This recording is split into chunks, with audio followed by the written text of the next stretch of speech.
રાજકોટ જિલ્લા યુથ કોંગ્રેસ દ્વારા રૂડા ખાતે વિરોધ પ્રદર્શન કરવામાં આવ્યું હતું। રૂડાના વિસ્તારમાં રસ્તા અને સ્ટ્રીટ લાઇટની સુવિધા ન હોવાથી જિલ્લા યુથ કોંગ્રેસ દ્વારા વિરોધ કરાયો હતો। રાજકોટ જિલ્લા યુથ કોંગ્રેસે ગંગાજળ છાંટી અધિકારીઓને સદબુદ્ધિ આપે તેવી રામધૂન બોલાવી હતી। સમગ્ર મામલે ચીફ એક્ઝિક્યુટિવ ઓથોરિટી રૂડાના અધિકારીઓએ નિવેદન આપતા જણાવ્યું હતું કે રૂડા વિસ્તારમાં રસ્તાની કામગીરી ચાલુ કરી દેવામાં આવી છે। એક અઠવાડિયામાં રોડ રસ્તાની કામગીરી પૂર્ણ થશે। વૈશાલી શિંદે છો કે ઘણા સમયથી તમે રાજકોટ હોય, રાજકોટ શહેર હોય કે સમગ્ર ગુજરાત હોય, આપની ચેનલ દ્વારા કે આપના માધ્યમ દ્વારા સરકારની આંખો ખોલવાનો પ્રયત્ન કરી રહ્યા છો, પણ છતાંય ખ્યાલ નથી આવતો કે આ તંત્ર છે એ જાણી જોઈને આખા ડાકાન કરી બેઠું છે કે ઉપરથી આદેશ છે કે પ્રજાને હેરાન થવા દેવાનો। જ્યારે કોઈ અધિકારી રાજકોટની અંદર આવે કે જિલ્લાની અંદર આવે ત્યારે રાતોરાત રસ્તા રિપેર થઈ જાય છે અને એ રસ્તા એટલી હદ સુધી રિપેર થાય છે કે બીજા દિવસે તો પાછું ધોવાણ થઈ જ ગયું હોય। એટલે મને એ વાતનો ખ્યાલ નથી આવતો અત્યારે કે આ તંત્ર પ્રજાનું કામ કરવા માટે બેઠી છે કે ખરેખર ભ્રષ્ટાચાર કરી અને પોતાના ઘર ભરવા બેઠી છે।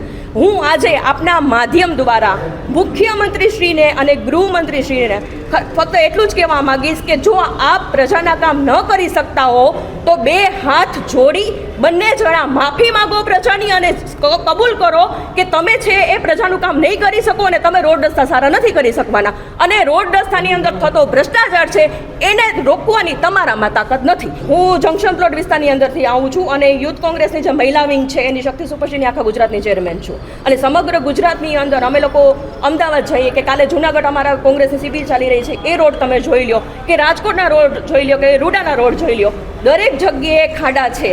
આજે મહિલાઓ પડી રહી છે, બાળકો પડી રહ્યા છે, પણ આ લોકોને કંઈ ખબર જ નથી। બસ એ લોકોને જ્યારે કોઈ રસ્તો જોતો હોય કે એક્સક્યુઝ જોતું હોય ત્યારે એ લોકો કબૂલ તો નથી કરતા કે અમે લોકો ભ્રષ્ટાચાર કરીએ છીએ, પણ એ લોકો માથે હેલ્મેટ ઠોકી બેસાડે। શું કામ એને ભાઈ? કારણ કે તમારામાં તેવડ નથી એટલા માટે ને કે તમે નથી કરી શકતા રસ્તા સારા।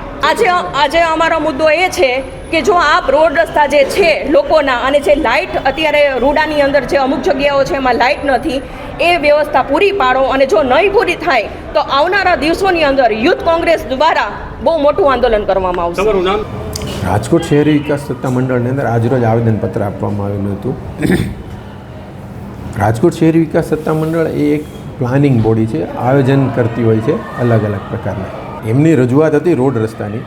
તો શહેરી વિકાસ સત્તા મંડળની અંદર 48 ગામો આવે છે। બધા જ ગામની અંદર જે ગામથી ગામને જોડતા રસ્તા છે એ R&B પંચાયત હસ્તકના હોય છે। અમે જે અમારો વિકાસ નકશો બનાવેલો હોય છે એમાં જે રોડ ડિફાઇન કરેલા છે એ રોડ રૂડાના હોય છે। એ રોડ જે રોડ રૂડાએ બનાવેલા હોય છે એમની જવાબદારી રૂડાની હોય છે।